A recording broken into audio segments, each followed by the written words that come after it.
Ahora, ¿cómo se resuelven ecuaciones diferenciales mediante el uso de series de potencias? ¿Qué es una serie? Primero, pues una serie es la suma infinita de términos y algunas veces tienen potencias. Como podemos ver aquí, es una suma que va de n0 hasta un infinito, poseen un coeficiente y además pueden poseer algún término que tenga una potencia, como aquí x a la n, z a la n, z menos z subíndice 0 a la m, ¿verdad? De acuerdo, una de las series es la serie de Taylor. El teorema de Taylor lo que nos dice es que si f es una función tal que f de x0, la derivada, o f' de x0, f' de x0, y así sucesivamente, existe y son continuas en x0 del dominio de la función, entonces f se va a poder representar como una serie de puntos. Entonces, tomando este ejemplo, esta serie va de n0 hasta el infinito. Tengo aquí un coeficiente y aquí tengo una potencia. Aquí este coeficiente lo puedo representar como una función o estas que son derivadas de x0 entre el factorial de n. Entonces esto representa aquí el coeficiente. Entonces esta serie se llama serie de Taylor, donde x subíndice 0 es el centro de la serie. Entonces aquí, si yo tengo la sumatoria de n0 hasta infinito de an por x a la n, la pregunta es, ¿la serie converge? ¿Qué es convergencia? Converger significa dirigirse o dirigir varias cosas a un mismo punto y juntarse en él. Por ejemplo, las líneas convergen en un punto, pero matemáticamente una serie resulta convergente si la sucesión de sumas parciales tiene un límite en el espacio considerado. De otro modo, cuando no converge, entonces se le llama serie divergente. Entonces, supongamos que si una serie converge en un punto x0, para que esta converja, esta serie debería de ser menor a infinito, ya que si se siguen sumando infinitamente, pues quizás no converja, ¿verdad? Entonces debe de haber un límite y por lo tanto aquí, para saber si converge, vamos a llamarle a ese subíndice n, que va de 0 hasta un cierto valor de an por x0 a la n.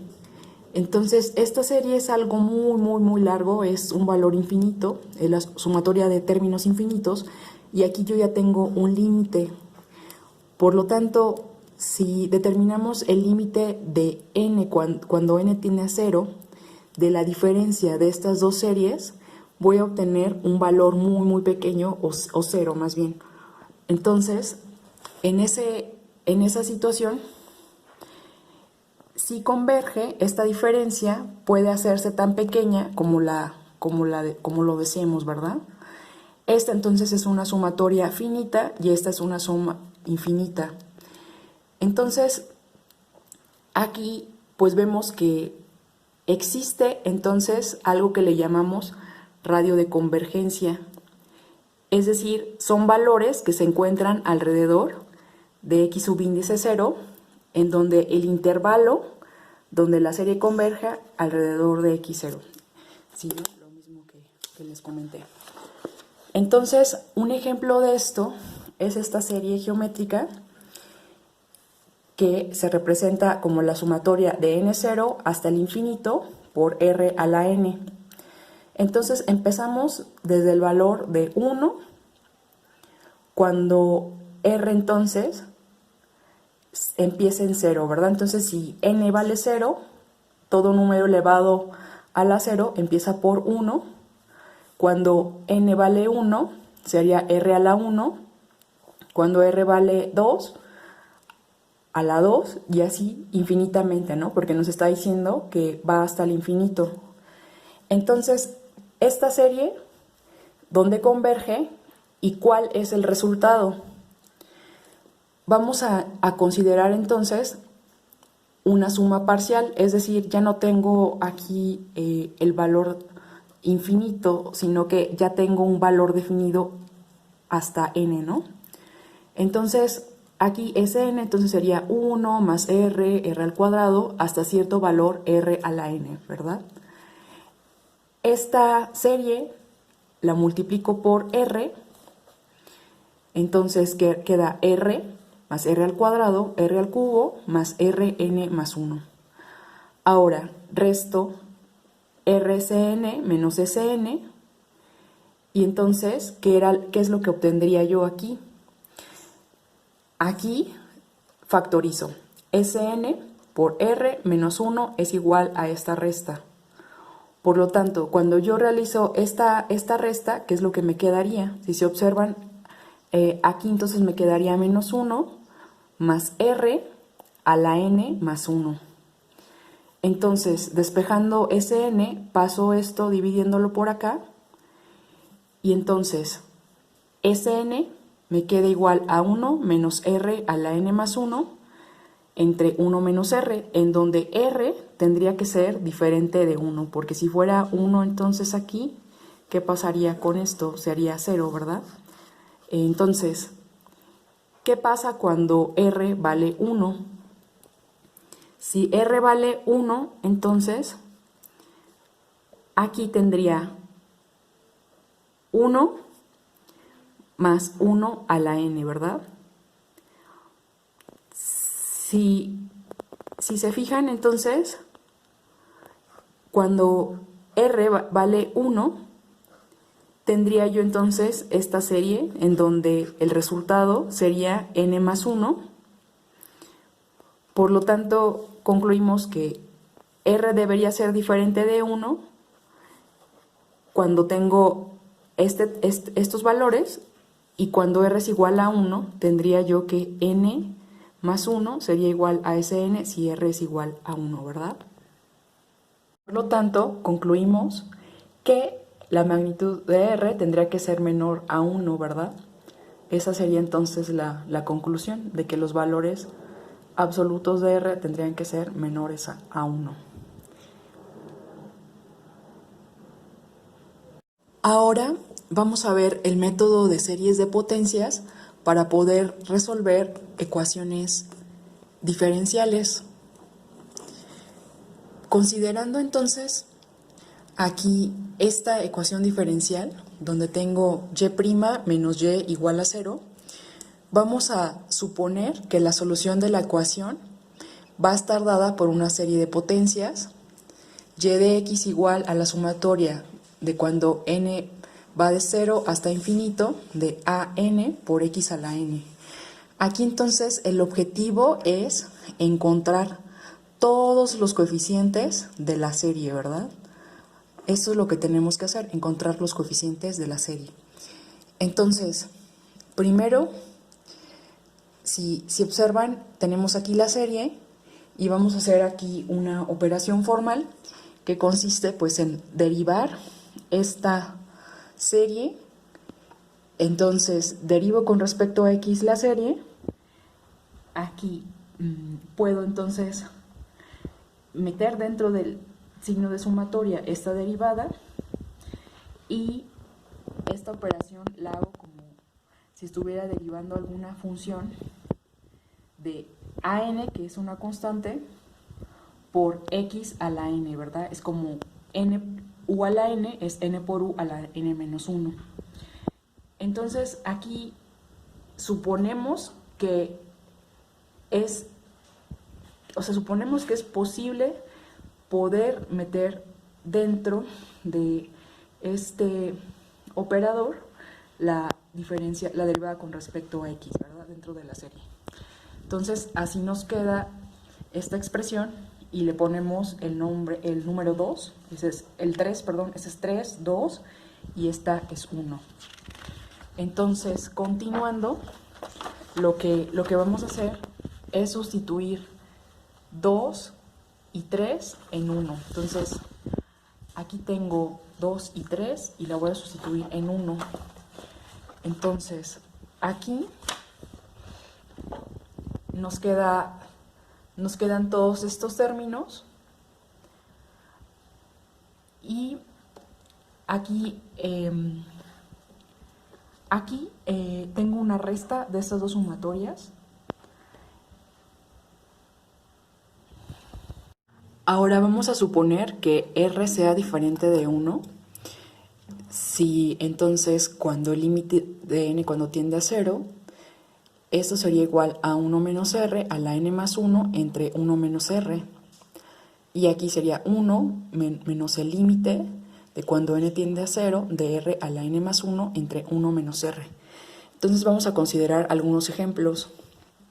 Suponiendo que el valor de r se encuentre entre 0 y 1, vamos a poner un ejemplo que valga 0.1.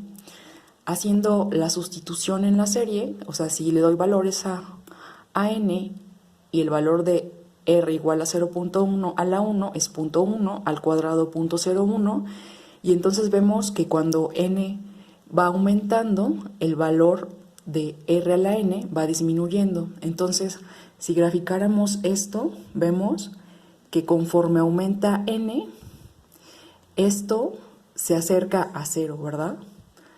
Entonces, vamos a ver ahora otro ejemplo. Entonces, cuando vale 0.5, vemos que la tendencia es la misma. Esto se aproxima a 0, es decir, que converge a 0, ¿verdad? Ahora, vamos a ver otro ejemplo en el que r se encuentre entre menos 1 y 0.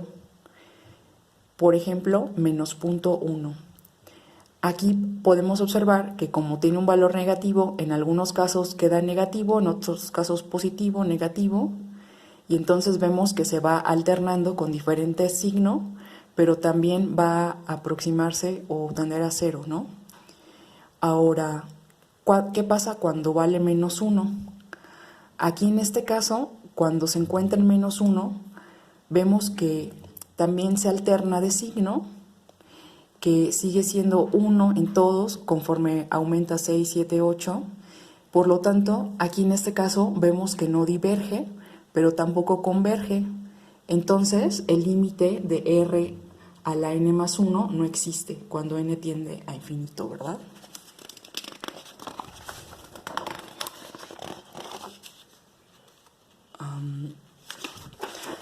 Vamos a ver ahora qué pasa cuando r es igual a 2. Sustituimos el valor de 2, entonces va quedando 2, 4, 8, 16. Y aquí estamos viendo que esto se aleja, ¿no? Por lo tanto, diverge, es decir, no converge. Lo mismo cuando r es igual a menos 2, ¿verdad? No diverge, converge y se va alternando de signo, como vemos aquí. Por lo tanto, los casos en los que esto convergería es cuando r es mayor a menos 1 y menor a 1. Es decir, tendríamos que tener la magnitud de r menor a 1. Entonces, existe un radio de convergencia en el cual va a diverger y otro en el cual va a converger, ¿no? Entonces, saliéndose de este radio, no converge y además esto me lo va a dar la serie, ¿verdad? Eso me lo va a dictar cada una de las series. Ya que observamos que 1 es igual a y' menos y igual a 0, ¿verdad? Por lo tanto, corresponde entonces a esta diferencia. Entonces, para la serie 1 tengo todos estos términos y para la 2 todos estos, ¿verdad? Entonces aquí lo que voy a hacer es agrupar cada uno de estos términos. Cada uno de estos términos además es linealmente independiente. Por lo tanto, aquí observamos que el primer término, a1 menos a0 es igual a 0. El segundo término, 2a2 menos a1 igual a 0. Y así cada término, porque son linealmente independientes. O sea, depende de este x0 no depende de x1. Este x1 no depende de x2, por eso es que es linealmente independiente. Y entonces observando todo esto y despejando, aquí por ejemplo, despejo a A1, aquí a 2 a 2, y acá esto es igual a A1, lo que voy observando acá, que esto dividiéndolo, observo que es igual a 1 factorial, a 2 factorial, a 3 factorial. Por lo tanto, ¿cómo quedaría el valor de los coeficientes? Por lo tanto, entonces, el coeficiente AN sería entonces igual a subíndice 0 entre el factorial de n. Entonces, esto es lo que acabamos de hacer. Esto que tengo aquí encerrado dentro en verde, esta A0 la saco de la sumatoria. Esto que tengo aquí, entonces, corresponde a e a la x para la serie entonces de Taylor, y a subíndice 0 es la constante que se determina por las condiciones iniciales. Entonces, para comprobarlo, entonces, si f de x es igual a e a la x, f de 0 es igual a 1. La derivada de esta función es igual a 1. La segunda derivada es igual a 1. Por lo tanto, entonces, f a la n de x es igual a e a la x, y cuando es 0, evaluado en 0, es igual a 1.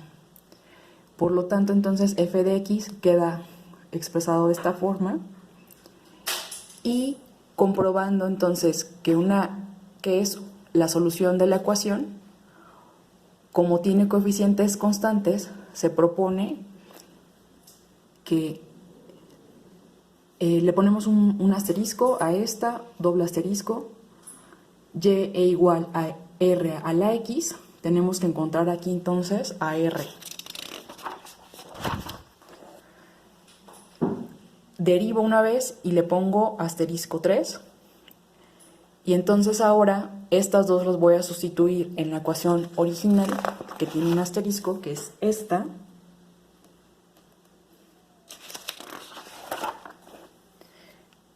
Y entonces, al realizar la sustitución, vemos que r es igual a 1 y por lo tanto la solución y es igual a subíndice 0 por e a la x.